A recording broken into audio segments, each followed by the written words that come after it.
안녕하세요. 오늘은 파이코인과 관련된 아주 중요한 얘기 여러분들과 함께 나누려고 마이크를 켰습니다. 요즘 JP 모건이 참 말이 많습니다. 보수적인 전통적 투자은행의 거두죠, 거인. 세계에서 제일 큰 투자은행이다 할 수 있고, 또 하나는 실질적인 연준의 오너다, 주인이다라고 해도 과장이 아닐 정도입니다. 어쨌든 그 JP 모건이 요즘 들어와서 조금 평상시에 보여줬던 모습과는 다른 발언들, 조사 결과들, 리포트들을 발표하고 있는데요. 얼마 전에 있었던 게 대표적인 게 그거였죠. 12월, 1월, 3월, 3회 연속 금리 인하할 것이다 라고 전망했던 부분이 대표적입니다. JP모건은 사실은 한 달 전만 해도 12월조차도 금리 인하 안 한다라고 했었어요. 근데 갑자기 입장을 바꿔서 이번 12월, 내년 1월, 3월 3연속으로 금리 인하할 것이다라고 예측을 했습니다. 이제 이 부분에 있어서는 뱅크 오브 아메리카 또 마찬가지로 그렇게 그러니까 전망을 했고요. 그다음에 중요한 게 시티은행이죠. 시티그룹 같은 경우도 JP모건과 마찬가지로 12월, 1월, 3월 연속해서 금리 인하할 것이다. 이런 식으로 얘기했습니다. 여기 이제 대비해서 조금은 다른 게 예를 들면 SC은행, 스탠다드 차타드 은행 같은 경우에는 뭡니까? 12월에는 할 텐데 1월, 3월은 좀 유보적이다. 조금 부정적인 요인들이 있다라는 식으로 얘기를 하면서 좀 엇갈린. 하지만 시장 전체적으로 보면 지금 현재 12월도 마찬가지 이거니와 내년 1월, 3월까지는 연속으로 금리 인하할 것이다 라고 하는 예상이 지배적이다. 적어도 70-80% 이상은 그렇게 본다라고 하는 거는 하나의 숨길 수 없는 사실인 것 같고요. 어쨌든 JP모건이 대단히 보수적인 JP모건이 요즘 들어와서 조금은 비둘기적인 발언, 예측들, 리포트들을 낸다는 게 좀 재밌긴 합니다. 어쨌든 그건 그렇고요. 그런 식으로 이제 예상을 했는데 또 하나의 리포트가 나왔습니다. 이거는 이제 언론 자료나 이런 게 아니라 리포트예요. 내부 리포트인데 JP모건의 한 분석가가 2026년 내년 비트코인이 17,000달러에 도달한다라고 예측을 했습니다. 여러분들 제가 비트코인 얘기하는 게 뭐예요? 여러분들 비트코인 사라는 얘기 아닙니다. 물론 사면 좋아요. 여유가 있다면. 지금 현재도 가격이 좋은 편입니다. 지금 그 얘기를 하려고 하는 게 아니라 비트코인 자체의 의미도 있지만 우리 암호화폐 시장의 전체가 어떤 계절인가, 봄인가, 가을인가, 겨울인가 이런 거를 볼 수 있는 매일매일은 다 볼 수 없지만 계절 정도는 보여줄 수 있는 하나의 바로미터거든요. 그래서 우리 파이코인과 관련된 상황을 좀 보기 위해서는 비트코인의 전망이나 이런 걸 볼 수밖에 없습니다. 그거는 필연적이고요. 그러니까 오해 없으시길 바라고 어쨌든 이 분석가는 금과의 관계 속에서 그다음에 금과의 여러 가지 지수를 분석을 하면서 결론적으로는 2026년 비트코인이 17,000달러, 그러니까 하나로 하면 약 2억 5천만 원에 도달할 것이다라고 예측했습니다. 이거는 지금 현재 가격의 약 100%예요, 거의. 거의 100%, 두 배가 상승해서 거의 2,500만 원에 도달할 것이다. 시기는 대략 한 6개월에서 12개월입니다. 이렇게 보는 거죠. 근데 사실 저는 이거를 제 예전의 영상을 보신 분들은 기억하실지 모르겠는데 저는 오히려 이거를 3에서 6개월이라고 했어요. 왜냐면 제가 갖고 있는 백데이터에서는 비트코인이 보통 금 가격을 대략 3개월에서 6개월 정도 추정하거든요. 근데 지금 이제 금 가격이 거의 피크라고들 얘기하는데 이제 한계점에 왔다라고 얘기를 하기 때문에 그런 거 기준으로 하면 저는 이제 3개월에서 6개월이라고 보통 저의 분석은 그런데 어쨌든 비슷하지만 조금 시간차는 있습니다. 이 JP모건의 분석가는 3개월에서 6개월이 아니고 6개월에서 12개월 내에 비트코인이 100% 2배 상승해서 최소 2억 5천까지는 도달한다. 라고 얘기를 했고 그 근거로 금과 보여준 비트코인의 관계를 도출했을 때 이런 시기와 가격이 예측 가능하다라고 얘기를 하고 있습니다. 제가 또 이 프로모션을 통해서 우리 빨리 신청을 주신 순서에 따라서 무료 증정하려고 하니까요. 010-9627-3205로 문자 주시기 바랍니다. 기존의 프로모션은 다 끝났고요. 제가 쓸 수 있는 것들도 다 소진되었고 이제 지금 남아있는 거는 투자지원금 일부랑 파이코인 직접 무료 증정하는 거인데 일단은 지금 저는 중순 이후로 남아있는 투자지원금 소진하려고 하고요. 지금은 일단 남아있는 몇 개 물량들을 좀 풀려고 합니다. 그래서 신청 순서에 따라서 많이 가지신 분들한테 큰 도움은 못 되겠지만 그래도 조금이라도 평단가 낮추시고 특히 지금은 별거 아닌 것 같지만 내년 제가 설명드린 내년 상반기 혹은 하반기까지 이어질 폭등회장에서 2배가 될지 4배가 될지 10배가 될지 모르지 않습니까? 그러니까 너무 작다고 불평하지 마시고 빠르게 010-9627-3205로 문자 주시면 순서에 따라서 증정해 드리도록 하겠습니다. 지금 현재 이제 남아있는 소량 잔량을 가지고 이제 중순부터는 또 투자지원금 프로모션을 좀 하려고 하는데 많은 분들한테 다 혜택을 드리지 못하지만 그래도 한 중순부터 한다라고 하면은 한 보름 동안 한 20분에서 30분 한정해서 투자지원금 준비하고 있어요. 하지만 그거는 이제 숫자가 정해진 거니까 일단 지금 요 문자 주시면 큰 선물은 못 되더라도 큰 위로는 못 되더라도 요즘 좋지 않은 암호화폐장에서 힘 얻으시라고 무료 증정 해드리도록 하겠습니다. 자, 그런데 이제 요 부분에 있어서 크게 두 가지 변수가 있습니다. 네, 두 가지 변수가 있는데 하나는 뭐냐면 비트코인이 2,500만 원까지 뭐 6개월에서 12개월이건 제가 주장하는 것처럼 3개월에서 6개월이건 뭐든지 간에 내년에 2억 5천만 원까지 간다라고 하면은 그거는 두 가지 변수가 있는데 하나는 뭐냐면 스트래터지가 비트코인을 매도하느냐 혹은 MSCI에 잔류하느냐의 여부가 중요하다는 겁니다. 근데 여러분들 아시는 것처럼 시장에서 매도했을 거야, 매도할 거야 라는 얘기 나왔는데 오히려 역으로 매수했죠. 예, 매수했습니다. 엄청난 매수를 이번 주에 했고요. 그 다음에 또 하나는 MSCI 잔류 여부는 지금 예측할 수는 없어요. 왜냐하면 원래 규정대로 하면은 50% 이상이 비트코인의 어떤 자산이다. 그러니까 자산, 어떤 회사에 그 MSCI 대상이 되는 회사에 자산의 50% 이상이 암호화폐다라고 해서 쫓아내야 된다라고 하는 규정 자체가 없어요. 그거는 사실 JP모건이 말한 거거든요. 마치 그렇게 하라는 듯이. 예, 어쨌든 JP모건은 비트코인에 대해서 이중적인 모습을 보이고 있는데 어쨌든 오늘 뭐 그 얘기를 하려고 하는 건 아니니까 중요한 거는 잔류 여부에 대한 거는 가봐야 하는데 아마 이게 1월 16일인가 그럴 거예요. 예, 근데 발표가. 근데 중요한 건 가봐야 되는데 그 대상이 되는 회사가 자산의 50% 이상을 암호화폐로 혹은 비트코인으로 갖고 있다고 해서 퇴출시킬 수 있는 그런 규정이 없어요. 그런 선례도 없고. 그래서 이거는 조금 JP모건이 몰아가는 게 아닌가. 왜 그런가는 나중에 시간 있을 때 얘기하도록 하고요. 어쨌든 요게 변수라고 얘기를 하고 있고 역시 이 분석가는 JP모건의 사람이라 그렇습니다. 두 번째는 뭐냐면 이게 중요하다고 보는데 연준의 금리 인하 12월에 있죠. 이후에 어떻게 될 거냐. JP모건이 예상하는 대로 1월도 3월도 해서 연속으로 할 거냐라고 하는 부분 아니면 SC은행이 보듯이 그냥 12월로 끝날 가능성이 있느냐라고 하는 부분입니다.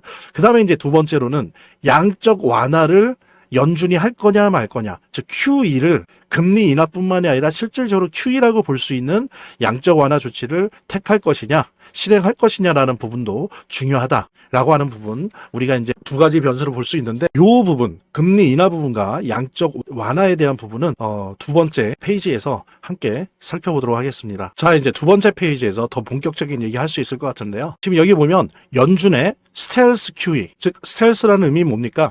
하긴 하는데 하는지 안 하는지 잘 모르게 그렇게 QE 양적 완화를 할 것 같다라고 하는 신호가 주목받고 있다는 얘기입니다. 그러니까 결론은 양적 완화를 한다는 거죠. 이 부분에 대해서 제가 좀 더 여러 가지 조사들을 했어요.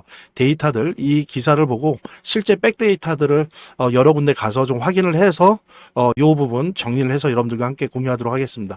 그러니까 지금 뭐냐면 12월 FOMC 이제 뭐 이틀 남았나요? 한국 시간으로 12월 FOMC에서 0.25 베이비 컷 금리 인한다는 거는 이미 시장에 저는 선 반영됐다고 생각합니다. 그나마 지금 이더리움도 비트코인도 여러 가지 민코인도 이틀 눌리고 하루 괜찮고 하루 눌리고 하루 괜찮고 이런 식으로 가요. 그러니까 뭐냐면 그래도 10월, 11월 최악의 경우보다는 지금 좋아지고 있습니다. 그러니까 뭐냐면 이 금리 인하라고 하는 건 어느 정도 100%는 아닐지 몰라도 시장에 이미 선 반영됐다라고 하는 부분이죠. 중요한 거는 뭐냐면 12월 FOMC에서 금리 인하하더라도 그 이후에 1월, 예를 들면 3월, 5월이 있는데 최소한 1월, 3월이라도 금리 인하를 하냐, 할 것이냐라고 하는 부분이 중요한 거고요. 우리 암호화폐 시장에 있어서 그 다음에 우리 파이코인에 있어서 이건 매우 정말로 중차대한 문제입니다. 그 다음에 또 하나는 QE를 실제로 하느냐, 언제 하느냐, 어떤 방식으로 하느냐가 중요한 겁니다. 그래서 이 부분을 좀 살펴보도록 할게요. 앞서 본 것처럼 JP모건이나 시티그룹은 1월, 3월 연속으로 금리 인하 한다고 했습니다. 그죠? 예, 금리 인하 한다고 했어요. JP모건이나 시티은행은. 근데 SC은행은 유보적이라고 했죠. 자, 근데 중요한 건 이건 뭐를 의미하냐면 여러분들 여기 보십시오. 케인 메셋, 지금 신임 연준 의장으로 유력한 사람이죠. 완전 초비둘기파입니다. 가장 오른쪽에 있어요. 이 사람은 어떤 얘기까지 하냐면은 2026년 하반기 정도에는 2%대가 돼야 된다는 발언을 한 적이 있습니다. 그러니까 완전 초비둘기파이고 가장 오른쪽에 있어요. 국가가 왜 금리를 올려놓냐 이거예요. 왜 개입하냐 이거예요. 내버려 두라 이거예요. 한 2%대 정도로. 그게 자연스러운 거다. 이런 생각을 가진 초비둘기파인데 이 사람이 1월에 이제 임명장을 받고 2월부터는 이사로 선임돼서 활동을 하다가 7월에 이제 정식으로 의장이 될 겁니다. 그런데 이 사람의 행보와 임명될 거라고 하는 전망을 보면 당연히 1월, 3월, 5월까지도 금리 인하 될 거라고 생각을 할 수 있어요. 근데 왜 여기에 대해서 물음표를 찍냐면 그건 다른 게 아니라 관세입니다. 관세. 트럼프가 했던 이 관세를 지금 대법원에서 판결을 내릴 거 아니에요. 이럴 때 지금 의외로 판결이 위헌이다라고 하는 판결이 나올 확률이 있어요. 예. 그 대법원에 있는 판사들을 대부분 트럼프가 임명을 했음에도 불구하고 이 관세 문제만큼은 대법원이 이건 위헌이다. 의회의 동의를 받아야 된다. 받아야 될 문제였다. 라고 하는 식으로 판결을 낼 확률이 꽤 있다는 겁니다. 그랬을 땐 금리 인하가 불분명할 수도 있다는 거예요. 1월, 3월에 금리 인하가. 이게 좀 정리되면 그 다음에 딜레이 되어서 할 수 있을지 몰라도 이게 변수가 된다라고 하는 부분, 우리가 그래서 이거를 살펴보고 항상 추적을 해야 됩니다. 왜냐면 이게 주식도 관련이 있지만 주식시장보다 이 암호화폐는 이런 부분에 더 민감하거든요. 그래서 이 부분에 변수가 있는 거고, 금리 인하를 더 할 거냐의 문제는. 그 다음에 또 하나는 뭐냐면 QE, 양적 완화를 하는데 어떤 방식으로 할 거냐입니다. 그러니까 전통적인 연준의 양적 완화 방법은 뭐냐면 장기 채권을 매입하는 거예요. 미국의 장기 채권을 지네가 사는 거죠. 사는 대신 돈을 내야 되잖아요. 그래서 이제 돈을 푸는 겁니다. 엄청나게. 이거는 뭐냐면 일반적으로 하고 있는 항상 하던 전통적인 양적 완화예요. 근데 이게 아직은 불분명해요. 연준이 이렇게 할지는. 오히려 지금 보면 레포, 단기금융 시장을 통해서 시중은행의 단기금융을 일거에 직접적으로 공급하는 방법을 이미 썼고요. 한번 18조 규모의 제 영상을 보신 분은 알겠는데 너무 지금 시중은행들이 유동성이 말라 있으니까 레포를 통해서 단기금융을 공급을 했습니다. 그 다음에 이제 또 하나는 뭐냐면은 이것을 안 할 때 예전의 경우 보면 단기 채권을 매입해요. 그러니까 장기 채권이 아니라 1년 이하의 미국 채권을 매입을 하는 거죠. 그래서 지금 보면 시장에서 판단하는 거고, 제가 백데이터를 통해서 판단하는 건 뭐냐면 나와 있는 건 레포를 통한 단기금융 공급은 이미 시작을 했고요. 그 다음에 지금 나오는 데이터들을 보면 단기 채권을 매입하는 방식으로 가는 게 거의 확실시되고 있어요. 그러면 전통적인 방식으로 장기 채권을 매입하느냐, 이건 몰라요. 안 한다가 아니라 알 수 없어요. 이건 가봐야 알아요. 그래서 제가 이거를 데이터를 한번 찾아봤습니다. 예전에 2010년, 11년도에 연준이 양적 완화를 할 때, 그 다음에 2012년, 14년 때 연준이 양적 완화를 할 때는 어떻게 했냐면 전통적인 방식대로 장기 국채를 매입을 했어요. 그리고 특히 12년, 14년 때는 MBS, 주택 저당 증권까지도 매입을 했어요. 그래서 엄청나게 유동성을 공급을 해줬죠. 이렇게 하니까 어떻게 됩니까? 장기 금리가 인하되는 거죠. 왜? 장기 국채를 계속 사주니까. 그 다음에 어때요? 장기 금리가 인하되니까 달러가 약세가 되는 거죠. 그죠? 달러가 약세가 되니까 어떻습니까? 그리고 장기 금리가 인하되니까 채권에서 자금이 이탈하죠. 그래서 이탈된 자금들이 어디로 가요? 위험 자산으로 이어는 겁니다. 그래서 이때는 전통적인 방식으로 장기 채권 매입을 하면서 S&P 500이니 주식시장 엄청나게 뛰어서요. 그리고 요럴 때는 어떠냐면 제가 말씀드린 거의 확실시 된다는 RMP, 즉 단기 채권 매입은 양적 완화라기보다는 지금 당장의 시중은행의 그 지급준비금이 부족하단 말이에요. 유동성이 말라 있어서 지급준비금이 부족한 거를 기술적으로 처리해 주는 거 정도로 이해해야 한다는 거죠. 그래서 사실은 별 효과가 없어요. 물론 폭락하고 폭망하는 걸 막아주긴 하지만 이게 상승시키고 대폭등시키고 엄청난 급상승을 시키고 이런 효과는 별 없다는 거죠. 그냥 시중은행의 유동성, 지급준비금 부족을 해결해 주는 하나의 대책으로 이해되고 있습니다. 시장에서. 근데 중요한 건 제가 찾아봤어요. 그렇지만 2019년에 마찬가지로 연준이 단기 채권 매입을 했습니다. RMP. 그러면서 어떻게 했냐면 정책적인 필요성 때문에 기준금리도 인하를 계속했어요. 그랬더니 어땠냐면 이때만큼은, 즉 단기 채권 매입과 정책적 기준금리 인하가 결합을 하니까 그때는 마찬가지로 마치 장기 채권 매입을 한 것과 같은 효과가 났어요. 그래서 S&P 시장이나 암호화폐 시장이 대상승을 했고 달러가 약화됐고 채권에서 자금들이 이탈했습니다. 그러면서 주식시장과 암호화폐 시장으로 대거 들어갔어요. 그래서 조건은 뭐냐? 지금 단기 채권 매입 RMP 방식은 연준이 거의 99% 하려고 해요. 이미 레포를 통한 단기금융 공급을 시작을 했고, 이건 확실시하다. 그러면 뭐가 붙어야 됩니까? 이게 우리 암호화폐 시장에 불장을 일으키려면 이 단기 채권 매입을 하면서 한편으로 뭐 해야 돼요? 금리 인하를 계속 해야 된다는 겁니다. 지금 금리 인하 12월에 하겠죠. 그럼 9월, 10월 해서 세 번째 하는 거죠. 그 다음에 또 어떻게 해야 된다? 1월, 3월 해야 된다는 겁니다. 만약에 장기 채권 매입의 방식으로 하지 않더라도 단기 채권 매입을 하면서 동시에 레포를 통한 단기금융 공급하고, 이거 원래 지금 하고 있는 건데, 여기다가 원래 계획대로 원래 JP모건이나 시티그룹이 예상하던 것처럼 12월에 금리 인하 당연히 이건 하는 거고 1월, 3월도 연소로 금리 인하 한다면 암호화폐 불장이 온다는 거죠. 자, 그런데 이것이 안 될 수 있는 지금 변수는 뭐냐? 관세 부분에 대한 대법원의 판결이에요. 만약에 관세에 대한 대법원의 판결이 위헌으로 나서 이 부분을 해결하려고 하는 시간이 계속 끌어진다. 그럼 이제 금리 인하는 딜레이 될 확률이 높아지는 거죠. 그죠? 그렇게 되면 이제 암호화폐 불장이 좀 딜레이 될 수 있는 겁니다. 또 이게 현실이에요. 근데 지금으로서는 어떻다? JP모건이나 시티그룹이 볼 때 관세 대법원의 관세에 대한 판결이 위헌으로 나더라도 이미 트럼프나 트럼프 행정부는 이 부분에 대한 대책을 준비하고 있다고 했고 준비하고 있다. 따라서 지금 JP모건과 시티는 1월, 3월 연속 금리 인하가 될 것이라고 보고 있고, 이렇게 된다라고 한다면 단기 채권 매입 RMP와 결합해서 암호화폐 불장이 내년 상반기에 올 것이다 라고 하는 부분을 여러분들과 함께 공유할 수 있고요. 바로 이것은 파이코인 내년 상반기 폭등을 의미한다. 자, 보십시오. 앞서서 봤는데 비트코인이 100%가 2배가 올라요. 2배. 자, 그러면 이더리움이 한 몇 배 오를까요? 보통 기본적으로 3배 이상 오르겠죠. 자, 그러면 이더리움이 4배 오른다면 파이코인 어느 정도 오를까요? 10배요? 20배요? 30배요? 네,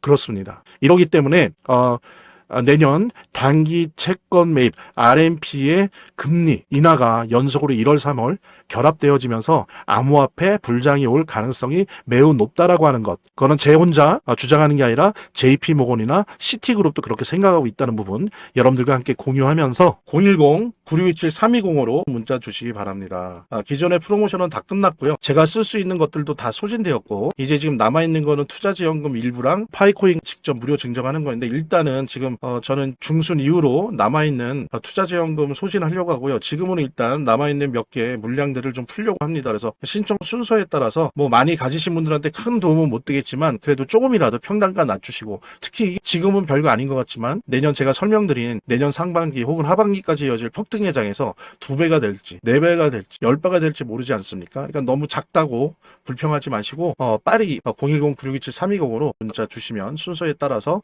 증정해 드리도록 하겠습니다. 지금 현재 이제 남아있는 소량 잔량을 가지고 이제 중순부터는 또 투자지원금 프로모션을 좀 하려고 하는데, 많은 분들한테 다 혜택을 드리지 못하지만 그래도 한 중순부터 한다라고 하면은 한 보름 동안 한 20분에서 30분 한정해서 투자지원금 준비하고 있어요. 하지만 그거는 이제 숫자가 정해진 거니까 일단 지금 요 문자 주시면 큰 선물은 못 되더라도, 큰 위로는 못 되더라도 요즘 좋지 않은 암호화폐장에서 힘 얻으시라고 무료 증정 해드리도록 하겠습니다. 자, 저희 화면, 제 동영상 화면 안에를 보면 이렇게 더보기란이 있습니다. 이 더보기란을 클릭을 하시면 다음 이런 화면이 나오는데요. 이 화면에서 모바일 링크가 있습니다. 이 모바일 링크 아래에 이 링크를 클릭을 하시면 이런 화면이 나오는데요. 여기서 이제 해당되는 웹을 클릭하시면 되는데, 저 같은 경우에 아이폰이니까 사파리를 클릭하시면 됩니다. 그 다음에는 열기를 클릭하시면 되고요. 그 다음에 보면은 이렇게 보내기 버튼만 누르면 완료됩니다. 자, 이렇게 편하게 몇 번의 클릭만으로 보시는 거 활용하시고요.